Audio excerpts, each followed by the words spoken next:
नमस्कार, मैं निशा ठाकुर और आप देख रहे हैं मेट्रो मुंबई और वक्त हो चुका है टॉप 10 बुलेटिन का। तो आइए एक नजर डालते हैं मुंबई की 10 बड़ी खबरों पर। ईद के दिन हाजी अली दरगाह हाई टाइड के मद्देनजर दोपहर के समय बंद रहने वाली है। कब बंद रहेगी हाजी अली की दरगाह, देखिए रिपोर्ट। 2 मई मुंबई के समुद्र में ज्वार की भविष्यवाणी के मद्देनजर मंगलवार को ईद उल फितर और अगले 2 दिन के लिए हाजी अली दरगाह आने वालों के लिए समय सारणी में बदलाव किया गया है। तारदेव थाने के एक अधिकारी ने सोमवार को बताया कि दरगाह मंगलवार को दोपहर 12:30 बजे से अपराह 3 बजे तक बंद रहेगी। इस तरह बुधवार को ये दोपहर 1:15 से 3:30 तक और बृहस्पतिवार को अपराह्न 2 से 4 बजे तक बंद रहेगी। पुलिस अधिकारियों ने बताया कि दरगाह प्रबंधन को इस बारे में सूचित कर दिया गया है। उन्होंने कहा कि यहाँ आने वाले श्रद्धालुओं की सुरक्षा को देखते हुए ये निर्णय लिया गया है। उन्होंने कहा कि अगले 3 दिन तक दरगाह के प्रवेश द्वार पर भारी पुलिस सुरक्षा रहेगी। ये फैसला हाई टाइड को लेकर लिया गया है। आमतौर पर हाजी अली में ईद के दिन लोगों की भारी भीड़ उमड़ती है और लोगों की सुरक्षा को देखते हुए ये फैसला लिया गया है। तो रिपोर्ट मेट्रो मुंबई। तो राज ठाकरे ने ईद से ठीक पहले यू टर्न ले लिया है। ईद के दिन पूरे राज्य भर में महाआरती करने के आदेश को राज ठाकरे ने वापस ले लिया है।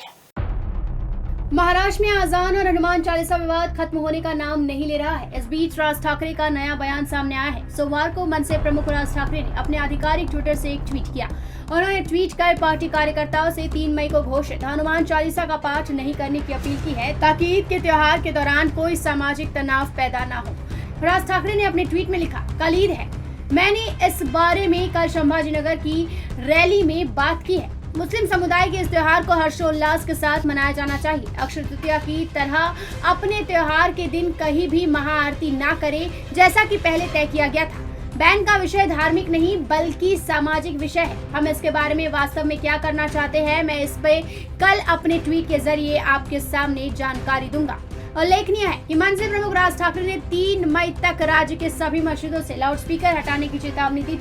उन्होंने ये भी कहा था कि अगर 3 मई तक लाउडस्पीकर हटाए नहीं गए तो उनकी पार्टी के कार्यकर्ता सभी मस्जिदों के सामने हनुमान चालीसा का पाठ करेंगे। Report metro Mumbai. तो शिवसेना नेता किशोरी पेडनेकर ने साफ तौर पर कहा है, राज ठाकरे की चेतावनी के बाद किशोरी पेडनेकर का ये बयान आया है कि मंदिर और मस्जिद दोनों से लाउडस्पीकर हटाए जाएंगे। कानून सबके लिए सामान्य है। महाराष्ट्र में लाउडस्पीकर का विवाद थमने का नाम नहीं ले रहा है।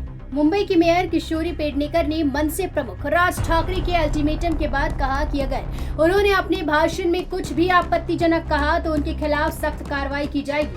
जहां तक हनुमान चालीसा की बात है तो मुसलमानों समेत किसी ने भी इसका विरोध नहीं किया है। हालांकि कानून सबके लिए एक है, इसलिए मंदिरों और मस्जिद से लाउडस्पीकर हटा दिए जाएंगे। इस दौरान उन्होंने सभी से शांति बनाए रखने की अपील भी की। किशोरी पेडनेकर ने इस विवाद को लेकर मनसे कार्यकर्ताओं को भी चेतावनी दी। उन्होंने कहा कि अगर मनसे कार्यकर्ता कानून को अपने हाथ में लेंगे तो उनकी पूरी जिंदगी कोर्ट के चक्कर लगाने में ही बीत जाएंगे। मुंबई की मेयर ने कहा कि राज ठाकरे की वजह से मंदिरों से भी लाउडस्पीकर हटाए जा रहे हैं। गाँव में बहुत से लोग मंदिरों से दूर रहते हैं, ऐसे में उनके लिए लाउडस्पीकर का इस्तेमाल किया जाता था। हालांकि अब इन्हें हटा दिया जाएगा। पेडनेकर ने कहा, मनसे प्रमुख राज ठाकरे का ये कृत्य हिंदू विरोधी है। Bureau report metro Mumbai. तो राज ठाकरे की चेतावनी के बाद एआईएमआईएम चीफ असदुद्दीन ओवैसी भड़कते हुए नजर आए। उन्होंने कहा, राज ठाकरे को जेल में डाल दो, दिमाग ठंडा हो जाएगा। महाराष्ट्र नवनिर्माण सेना प्रमुख राज ठाकरे ने रविवार को हुई अपनी औरंगाबाद रैली में एक बार फिर मस्जिदों से लाउडस्पीकर उतारने का मुद्दा उठाया। उन्होंने कहा कि अगर 3 तारीख के बाद भी मस्जिदों से लाउडस्पीकर नहीं उतारे गए तो 4 तारीख को एमएनएस के कार्यकर्ता दुगनी आवाज में मस्जिदों के सामने हनुमान चालीसा का पाठ करेंगे। राज ठाकरे के इस फरमान से तनाव पैदा होने की आशंका जताई जा रही है। राज ठाकरे के इस अल्टीमेटम को लेकर कई प्रतिक्रियाएं भी सामने आ रही है। एआईएमआईएम प्रमुख असदुद्दीन ओवैसी ने भी राज ठाकरे के भाषण पर बेहद तीखी प्रतिक्रिया दी है। ओवैसी ने कहा, राज ठाकरे का बयान हिंसा भड़काने वाला है। उनके भाषण पर पुलिस गंभीरता से जांच क्यों नहीं कर रही है? महाराष्ट्र बड़ा है कि कोई शख्स बड़ा है? नवनीत राणा पर कार्रवाई हो सकती है तो राज ठाकरे पर कार्रवाई क्यों नहीं हो सकती? उन्हें जेल में डालिए, उनका दिमाग ठंडा हो जाएगा। इसके आगे असदुद्दीन ओवैसी ने कहा, एक व्यक्ति औरंगाबाद की एकता को बाधा पहुंचाएगा क्या? महाराष्ट्र में शिवसेना की सत्ता है। मुख्यमंत्री उद्धव ठाकरे को अपने भाई के खिलाफ कार्रवाई नहीं करनी है। महाराष्ट्र को दिल्ली बनाना है क्या? एनसीपी क्या कर रही है। असदुद्दीन ओवैसी ने शिवसेना सांसद संजय राउत पर भी हमला किया। उन्होंने कहा कि मुख्यमंत्री के घर के सामने कोई हनुमान चालीसा पढ़ने की बात करता है तो उस पर राजद्रोह का केस लगता है।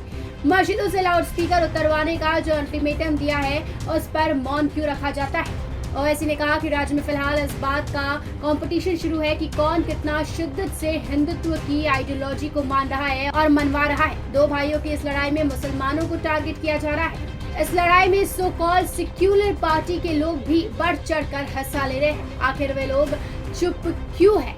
इसका मतलब यही है कि वे भी इस मुद्दे को जानबूझकर हवा दे रहे हैं। Report metro Mumbai.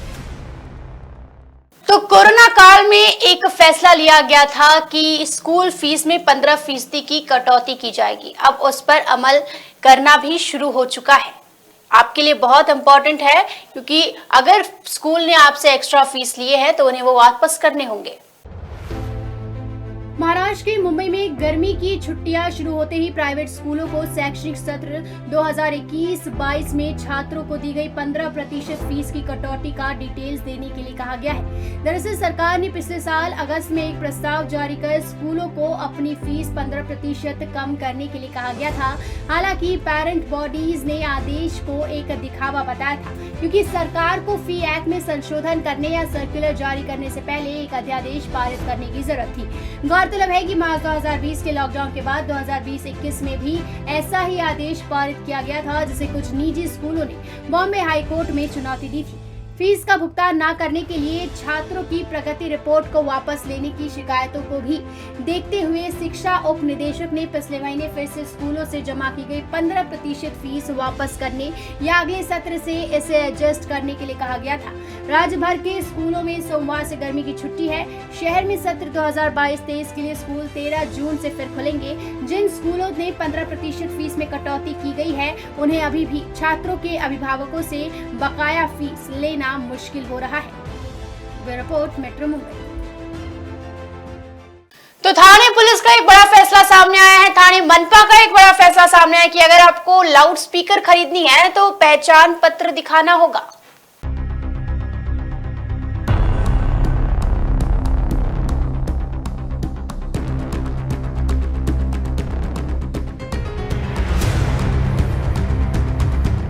एक तरफ जहां लाउड स्पीकर को लेकर राजनीतिक माहौल गरमाया हुआ है, वहीं थाने पुलिस ने शहर के लाउड स्पीकर विक्रेताओं को ताकीद दी है कि स्पीकर खरीदने तथा उसकी मरम्मत कराने के लिए पैन और आधार कार्ड की जानकारी ली जाए।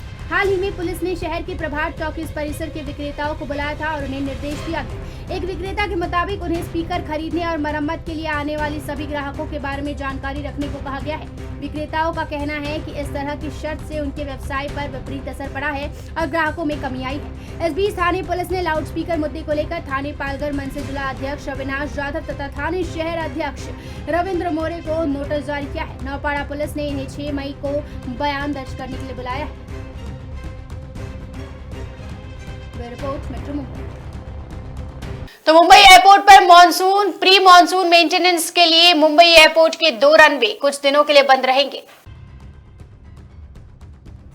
मुंबई का छत्रपति शिवाजी महाराज इंटरनेशनल एयरपोर्ट का 2 रनवे 10 मई को सुबह 11 बजे से शाम करीब 5 बजे तक नॉन ऑपरेशनल रहने वाला है। बताया जा रहा है कि मॉनसून से पहले हर साल प्री मॉनसून मेंटेनेंस और रिपेयर वर्क के लिए मुंबई एयरपोर्ट के रनवे को कुछ घंटों के लिए बंद रखा जाता है। मुंबई इंटरनेशनल एयरपोर्ट लिमिटेड के मुताबिक मुंबई एयरपोर्ट पर रोजाना एवरेज 970 फ्लाइट्स आती और जाती है। CSMIA की ओर से जारी बयान में कहा गया है कि प्री मॉनसून मेंटेनेंस और रिपेयर वर्क के लिए रनवे क्रमांक 1432 और रनवे क्रमांक 927 के बंद रहने की नोटिस एयरमैन को दी गई है। यात्रियों को होने वाली असुविधाओं के लिए खेद व्यक्त करते हुए CSMIA ने अपील की है कि 10 मई को यदि किसी यात्री कोई फ्लाइट मुंबई इंटरनेशनल एयरपोर्ट से हो तो वो घर से निकलने से पहले फ्लाइट के शेड्यूल की जानकारी हासिल कर ले। गौरतलब है कि मार्च में मुंबई के एयरपोर्ट से 3,967 इंटरनेशनल और 17,452 डोमेस्टिक फ्लाइट का मूवमेंट हुआ था। Report metro Mumbai. तो नवनीत राणा और रवि राणा की रिहाई पर फैसला 4 मई तक के लिए सुरक्षित रखा गया है। हनुमान चालीसा विवाद के मामले में बीते एक सप्ताह से जेल में बंद सांसद नवनीत राणा और उनके पति रवि राणा की जमानत याचिका पर आज शाम 5 बजे अदालत अपना फैसला सुनाने वाली थी।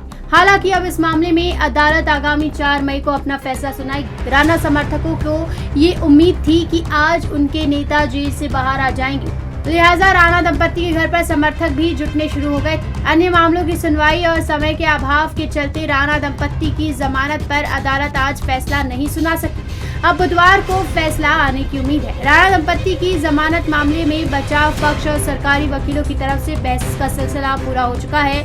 अदालत के फैसले पर फिलहाल सभी की निगाहें टिकी हुई है कि क्या राणा दंपति को बेल मिलेगी या उन्हें और कुछ दिन सलाखों के पीछे बिताने होंगे। इस बीच रमणीत राणा के वकील ने भाईकला जेल के सुप्रिंटेंडेंट को एक पत्र लिखा है। पत्र में ये बताया गया है कि नवनीत राणा को स्पॉन्डिलाइटिस की समस्या है और जेल में लगातार फर्श पर बैठने और लेटने की वजह से उन्हें और भी ज्यादा दिक्कत हो रही है। इसके मद्देनजर राणा को 27 अप्रैल के दिन मुंबई के जेजे अस्पताल भी ले जाया गया था। जेजे अस्पताल के डॉक्टरों ने खास तौर पर ये लिखकर कहा था कि उनकी सिटी स्कैन करना काफी जरूरी है। Bureau report, metro Mumbai.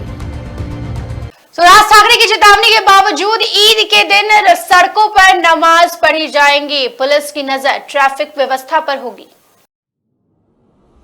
Maharashtra निर्माण सेना के प्रमुख राज ठाकरे ने अपनी 1 मई को हुई रैली में मस्जिदों से लाउडस्पीकर उतारने के लिए 3 मई का अल्टीमेटम दोहराते हुए कहा था कि अगर ऐसा नहीं किया गया तो 4 तारीख को एमएनएस कार्यकर्ता मस्जिदों के सामने जगह जगह दोगुनी आवाज में हनुमान चालीसा का पाठ करेंगे। इसके साथ ही अपनी कल की सभा में राज ठाकरे ने सड़कों पर नमाज पढ़ने का भी मुद्दा उठाते हुए कहा था, इन्हें सड़कों पर नमाज पढ़ने का अधिकार किसने दिया? हमें सभा करनी होती है तो कहा जाता है यहाँ साइलेंट जोन है, यहाँ स्कूल है, सारी पाबंदियां हम पर ही क्यों?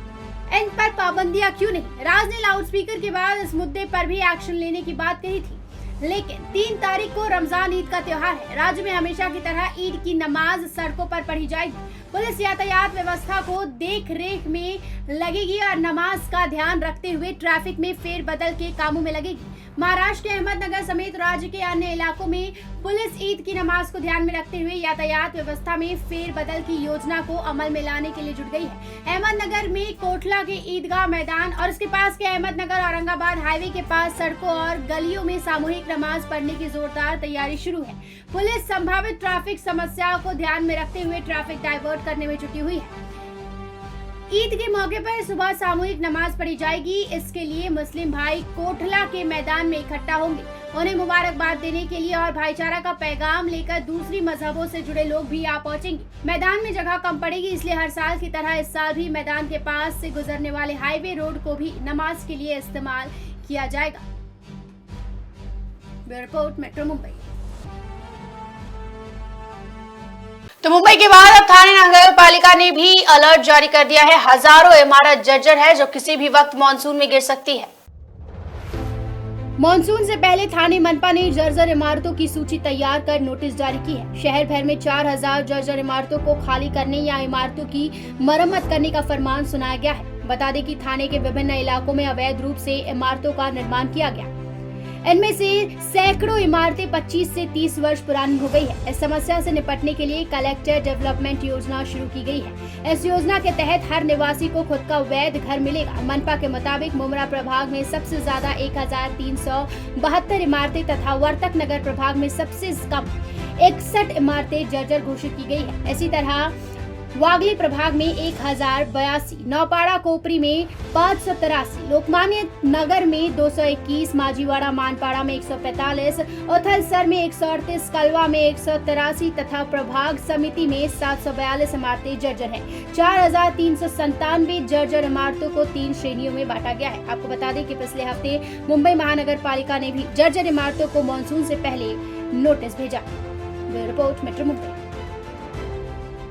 ये थी मुंबई की 10 बड़ी खबरें और आप देख रहे थे टॉप 10 बुलेटिन। रोज रात मेरे साथ देखिए मुंबई की टॉप 10 बुलेटिन सिर्फ मेट्रो मुंबई पर। धन्यवाद।